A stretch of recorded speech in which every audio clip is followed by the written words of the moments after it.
Hello, আসসালামু আলাইকুম everyone. আশা করি সবাই খুব ভালো আছেন। আমিও ভালো আছি। সো এই ব্লগটা হচ্ছে আমার কালকের ব্লগ। তো আমি গিয়েছিলাম হচ্ছে ফার্স্টে ব্রুকলিনে একটা অ্যাপল স্টোরে ফোন কেনার জন্য। ফোনটা হচ্ছে আম্মুর জন্য। তো আম্মু ফোন কিনবে, তাই কিনতে গেছিলাম। তো ফোন এইখানটাতে মানে চলে আসছি অলরেডি আমরা অ্যাপল স্টোরের কাছে। তো তারপরে যে কিনে বাইরে বের হয়ে আসছি। বের হয়ে এসে অত বেশি টাইম ছিল না, মানে আমরা ডিসাইড করছি আমরা জ্যাকসন হাইটে যাব। তো আমি ওখান থেকে আসতে আসতে দেখতেছি রনি রায়াকে নিয়ে বাইরে ওয়েট করতেছে।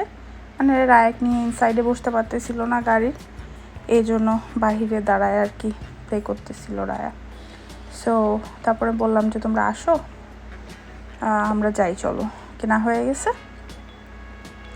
তো তারপরে আমরা গাড়িতে উঠে রওনা দিই ব্রুকলিনের জন্য। ইন দ্য মিন টাইম আমি ফোনটা আপনাদেরকে সাথে একটু শেয়ার করলাম। আম্মুর জন্য নিয়েছি হচ্ছে iPhone 14 প্লাস। অন্য কোনোটা অ্যাভেলেবেল ছিল না, প্রো ম্যাক্সগুলো অনলি 15 ছিল। সো আম্মু 15 কিনবে না বলছে। সো যাই হোক, তো এই হচ্ছে ফোনটা। সো এই তো আমরা হচ্ছে যাচ্ছি ইয়াতে জ্যাকসন হাইটে। তো জ্যাকসন হাইটে গিয়ে ভাবছি রায়া সকাল থেকে কিছু খায়নি, ওর জন্য মোমো নিব, ও মোমোটা খায়। সো মোমো নেওয়ার জন্য একটা স্টোরের ভিতরে যাই, জানি যে ওখানে মোমোটা ভালো।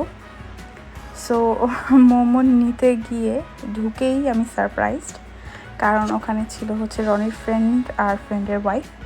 ওনারা ওখানে লাঞ্চ করতে আসছিল। লাঞ্চ বলতে মানে আর কি লাঞ্চ অ্যান্ড ডিনার একসাথেই যেটাকে বলে। সো ওনাদের সাথে আমরা বসে যাই, বসে গিয়ে আমি মোমোস অর্ডার করি। ওনারা অনেক খাবার দাবার অর্ডার করছিল, রনি ওখান থেকে শেয়ার করছে, এই আর কি। সো তারপরে আমরা ওখানে খাওয়া দাওয়া করি। খাওয়া দাওয়া করে মাঝখান থেকে ভাইয়ার ফোন আবার হারাই গেছিলো। আমরা ওখানে একটু কিছুক্ষণের জন্য মানে একটু দৌড়াদৌড়ি করি। তারপরে যাই হচ্ছে চা খেতে। এখানে একটা বেস্ট চা বিক্রি হয় ফার্মিস জ্যাকসন হাইটের আর কি। লোকেশনটা আমি জানি না, আপনা বাজারের কর্নারে, মানে ওখানে অনেকগুলো ফুড কার্ট আছে। ওখানে একটা যে কোনো একটাতেই মানে বেশ কয়েকটাতেই পাওয়া যায় সেম চা, মানে অনেক মজার, ছোট একটা কাপে চা দেয়। সো এই জায়গাটা থেকে, পুরান ঢাকার এই কার্টটা থেকে আমি তেহেরি নেই রাতের বেলা। তো আমি পিকচারটা অ্যাড করে দিছি। তেহেরি নেই কারণ আমি অনেক হাইপ শুনছি যে এখানের তেহেরিটা অনেক মজা। সো আমার কাছে ভালোই লাগছে, একদম হোয়াইট ছিল, বেশি মশলা ছিল না, যেভাবে আমি পছন্দ করি। বাট যেটা প্রবলেম ছিল হচ্ছে প্রচণ্ড পরিমাণে তেল ছিল। এখন হয়তো বা রাতের বেলা নিয়েছি লাস্ট ব্যাচ, এই জন্য হয়তো বা অনেক বেশি তেল থাকতে পারে, বাট ব্যাপার না। এই স্টোরটা থেকে আমি নিয়েছি, চাটা নিয়েছিলাম। সো ভাইয়াটা জিজ্ঞেস করতেছিল যে আপু বসেন, আপনারা কী খাবেন, মানে ওনারা সুন্দর করে অ্যাসিস্ট করতেছিল। এই জিনিসটা আমার কাছে ভালো লাগছে যে প্রত্যেকটা কাস্টমারকে ওনারা নিজেরা আর কি অ্যাসিস্ট করতেছিল, অ্যাটেন্ড করতেছিল। সো আমরা ভাইয়াদের জন্য ওয়েট করতেছিলাম, কারণ ওরা ফোন খুঁজতে মসজিদে গিয়েছিল। সো এই চাটা চলে আসছে। এই চাটা অনেক মজা। আমি লাস্ট টাইম খাইছিলাম হচ্ছে ঈদের দিন, ওই যে ভাইয়ারা খাওয়াইছিল আমাকে, আমার কাছে অনেক ভালো লাগছে। তো তারপরে আমরা কি করছি, কোনো প্ল্যান ছিল না, কিছু না, হুট করে আমরা গোল্ডের দোকানে যাইয়া আমি এমনিই ঢুকছিলাম, যে কোনো কিছু কেনার পারপাসে যাইনি। বাট যেই হুট করে আমি একটা রিং নিছি, আর আরেকটা গিফটেড রিং নিয়েছি, আর হচ্ছে এই ইয়াররিংটা রায়ার জন্য নিয়েছি, যেহেতু রায়ার নেক্সট মান্থে বার্থডে।